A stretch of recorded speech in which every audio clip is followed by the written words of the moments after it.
Shalom, selamat pagi Bapak Ibu Saudara sekalian yang dikasihi Tuhan Yesus. Kembali lagi di acara sarapan pada pagi hari ini. Judul sarapan pada pagi hari ini saya beri judul Melipat Gandakan Talenta. Berbicara mengenai melipat gandakan, biasanya kita mempunyai persepsi bahwa melipat gandakan itu harta dan kekayaan saja. Tapi yang perlu kita ketahui bukan hanya itu Bapak Ibu Saudara sekalian. Yang perlu kita ketahui bahwa skill, kapasitas kita dalam kehidupan sehari-hari ini itu yang harus kita tambahkan. Dan seiring berjalannya waktu kita perlu belajar, kita perlu mengenal bahwa rencana Tuhan dalam kehidupan kita ini seperti apa. Mari kita buka di dalam Matius 25 ayat yang ke-14. Di sini dikatakan perikopnya perumpamaan tentang talenta. Ayat yang ke-14, sebab hal kerajaan sorga sama seperti seorang yang mau berpergian ke luar negeri, yang memanggil hamba-hambanya dan mempercayakan hartanya kepada mereka. Yang seorang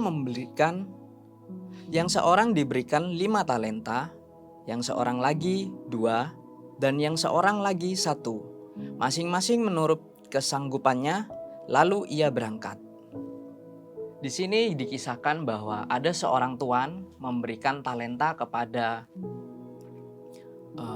pegawainya, karyawannya. Yang pertama ada 5 talenta, dan yang kedua ada 2 talenta, dan yang ketiga pekerja yang terakhir diberikan 1 talenta. Di sini berbicara maksudnya kapasitas Bapak Ibu Saudara sekalian. Kita ambil suatu contoh dalam tokoh Alkitab. Secara lebih mudahnya saya ambil 2 contoh saja. Yang pertama adalah Raja Salomo. Kita tahu bahwa Raja Salomo ini merupakan anak dari Raja Daud. Jadi kehidupannya dari kecil sampai Salomo menjadi raja, kehidupannya kalau kita lihat benar-benar terjamin. Apalagi Salomo merupakan keturunan seorang bangsawan. Dan yang kedua, tokoh selanjutnya adalah Yusuf anak Yakub. Kita tahu bahwa Yusuf memiliki saudara-saudara yang sangat bisa tanda kutip kita bilang jahat ya. Pada suatu ketika Yusuf mendatangi saudara-saudaranya di padang gurun, di halaman yang sering mereka main. Tiba-tiba saudaranya berpikiran untuk mendorong si Yusuf ini ke dalam sumur yang kering. Bayangkan Bapak Ibu Saudara sekalian, mereka merencanakan hal-hal yang benar-benar di luar akal manusia, di luar yang kita bayangkan. Saudara sendiri memukuli dan bahkan membuang di dalam sumur yang kering Bapak Ibu Saudara sekalian. Singkat cerita, kalau kita melanjutkan perjalanannya bagaimana mereka memukuli, mendorong Yusuf ini ke dalam sumur yang kering. Setelah itu mengambilnya kembali, kemudian tidak cukup sampai di situ, dijual Bapak Ibu Saudara sekalian Yusuf ke saudagar Mesir pada waktu itu, sehingga mereka saudara-saudaranya membuat suatu cerita yang bohong kepada Yakub bahwa Yusuf dimakan oleh binatang buas, jubahnya diambil, dikasih darah hewan liar seperti itu. Jadi singkat cerita, Yusuf ini seorang diri terasingkan ke negeri orang asing sebagai seorang budak. Seperti itu Bapak Ibu Saudara sekalian. Kita tahu ya, perjalanan dari Yusuf dan Salomo ini berbeda. Tapi kita sama-sama mau belajar. Talenta itu berbicara apa yang Tuhan berikan ke dalam kehidupan kita. Yusuf diberikan kehidupan seperti itu, Salomo diberikan kehidupan seperti itu. Kalau firman Tuhan menobatkan bahwa Salomo sebagai orang yang paling bijaksana dan orang yang paling berhikmat. Tapi kalau menurut saya pribadi, saya dapat mengambil sebuah jalan cerita bahwa kita di sini harus belajar. Poin yang pertama, berbicara mengenai talenta ini, kapasitas hidup ini, kita itu harus memiliki kerendahan hati, Bapak Ibu Saudara sekalian. Kerendahan hati itu mengajarkan bahwa kita yang menurut kita, cerminan kita ini sudah baik. Kita ini sudah hidup sesuai dengan firman Tuhan. Tapi kalau kita mau compare, bandingkan dengan firman Tuhan, banyak hal yang harus kita koreksi. Seperti itu Bapak Ibu Saudara sekalian. Seperti contoh Salomo, orang yang paling bijaksana di dalam sejarah manusia, peradaban manusia ini. Dia adalah orang yang paling bijaksana. Tetapi menurut firman Tuhan, di akhir-akhir kehidupannya, hidupnya berantakan Bapak Ibu Saudara sekalian. Istrinya banyak, kerajaannya pun hancur, terbelah menjadi dua. Sedangkan Yusuf yang dari orang terbuang, seorang budak, lambat laun menjadi orang kepercayaan di rumah Potifar, pejabat Mesir pada saat itu. Setelah itu dia difitnah kembali, melecehkan istri dari Potifar. Tapi di sini Tuhan menyertai. Tuhan memberikan kapasitas. Dari talenta yang Yusuf jalankan ini, Tuhan memberikan tambahan talenta, tambahan skill, tambahan karakter. Singkat cerita, ketika Yusuf menjadi seorang yang berhasil, menjadi orang nomor 2 di bawah Fir'aun. Jadi Yusuf ini mengatur segala sesuatunya yang ada di bangsa Mesir. Kejayaan yang ada di bangsa Mesir. Sehingga sanak saudaranya dipanggil untuk tinggal di Mesir pada saat itu. Singkat cerita, nggak sampai di situ saja. Yusuf mengampuni saudara-saudaranya dan menerima saudara-saudaranya. Tangis-tangisan. Kalau kita tahu di sini terjadi pemulihan sesuai dengan firman Tuhan. Singkat cerita, Tuhan memberkati Yusuf. Bahkan sampai keturunan-keturunannya. Kita boleh pelajari di sini ada 2 tokoh di mana status sosialnya yang berbeda, talentanya juga berbeda. Kalau kita lihat Salomo talentanya luar biasa, sudah bijaksana, seorang raja, keturunan bangsawan, dan akhirnya seperti apa ya kita tahu sendiri bahwa di sana ada dari kitab ratapan juga di sana bahwa dari kitab Pengkhotbah di sana dikatakan bahwa penyesalan dari Raja Salomo dituliskan di dalam kitab itu. Dan Yusuf menjadi orang yang sangat luar biasa dan kita terberkati atas kehidupan Yusuf melalui firman Tuhan ini. Dan ya, kita lanjut di ayat yang ke-20. Kalau kita berbicara mengenai talenta, di sini dikatakan, hamba yang menerima 5 talenta itu datang dan ia membawa laba 5 talenta.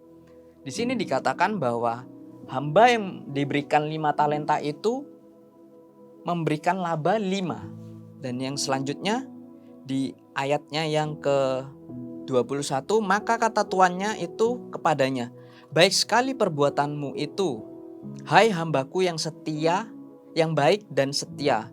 Engkau telah setia dalam perkara kecil, aku akan memberikan kepadamu tanggung jawab dalam perkara yang besar. Masuklah, turutlah dalam kebahagiaan tuanmu. Lalu datanglah hamba yang menerima 2 talenta. Katanya, Tuan, 2 talenta Tuhan percayakan kepadaku, lihat, aku telah beroleh laba 2 talenta. Di sini dikatakan ada 2 hamba. Yang pertama 5 menghasilkan laba 5. Dan hamba yang kedua 2 talenta menghasilkan laba 2 talenta. Jadi bisa dikatakan bahwa persentasenya 100% ya Bapak Ibu Saudara sekalian. Tapi tidak serta-merta mereka duduk diam mendapatkan laba yang 100%. Ada prosesnya bagaimana mereka memperkerjakan talenta itu sehingga menghasilkan talenta yang 100% itu. Sedangkan di ayat yang ke-26 ini hamba yang diberikan 1 talenta. Hamba ini tidak mengerjakan talenta itu. Maka jawabnya di sini dikatakan di ayat yang ke-26, maka jawab tuannya itu, "Hai kamu hamba yang jahat dan malas, jadi kamu sudah tahu bahwa aku menuai di tempat di mana aku tidak menabur dan memungut dari tempat di mana aku tidak menanam." Di sini dikatakan bahwa hamba yang memiliki 1 talenta ini oleh tuannya dikatakan, "Hai hamba yang jahat dan malas." Yang kedua, Bapak Ibu Saudara sekalian, yang pertama kerendahan hati. Poin yang kedua yang mau kita pelajari di sini adalah kita harus memiliki sifat yang rajin, tidak boleh malas. Rajin itu akan membawakan berkat Tuhan kepada kita. Apabila kita memiliki kemampuan, mungkin seorang pelajar memiliki kemampuan di bidang hitung-hitungan, matematika, fisika, kimia, tapi tidak menutup kemungkinan untuk pelajar yang lainnya memiliki potensi di tempat yang lain. Tapi tidak menutup kemungkinan juga untuk memiliki kelebihan lagi apabila mau belajar. Sama seperti kehidupan kita, profesi kita. Mungkin kita seorang karyawan. Kita menantikan kapasitas yang besar. Kita menginginkan itu. Mungkin peningkatan pendapatan atau gaji, salary. Kita tidak bisa duduk diam hanya melakukan hal-hal yang rutinitas. Tuhan memberikan kita pikiran, Tuhan memberikan kita hikmat. Kalau Tuhan berada di dalam kehidupan kita, maka kehidupan kita akan rajin. Kita mengerjakan visinya Tuhan.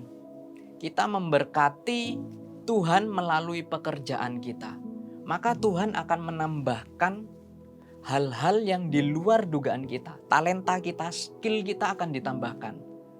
Seperti itu Bapak Ibu Saudara sekalian. Sama seperti Yusuf tadi. Dimulai dari kerendahan hati. Kerendahan hati itu harus disengaja Bapak Ibu Saudara sekalian. Tidak bisa dipaksakan. Harus murni dari dalam diri kita sendiri. Kemudian yang kedua, rajin.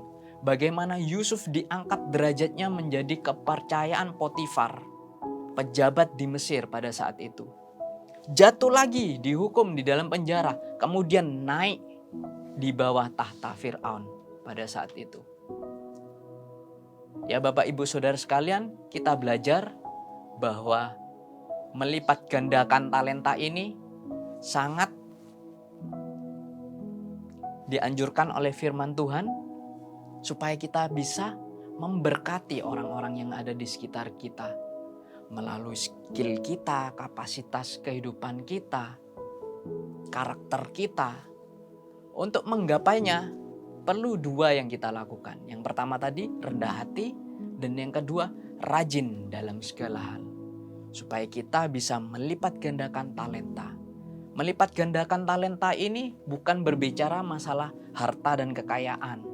Tapi skill kita, hati kita, kapasitas hati kita.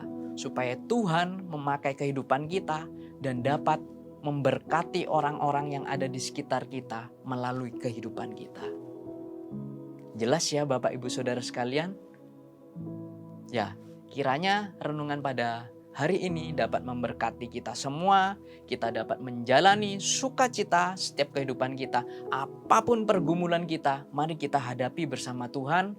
Andalkan Tuhan. Dan biarlah talenta yang di dalam kehidupan kita boleh berbuah-buah dan semakin berlipat ganda. Dan orang-orang yang ada di sekitar kita, keluarga kita, bisa terberkati dan dapat tersalurkan melalui kehidupan kita berkat Tuhan itu sendiri. Sekian Bapak Ibu Saudara sekalian, selamat beraktivitas dan Tuhan Yesus memberkati.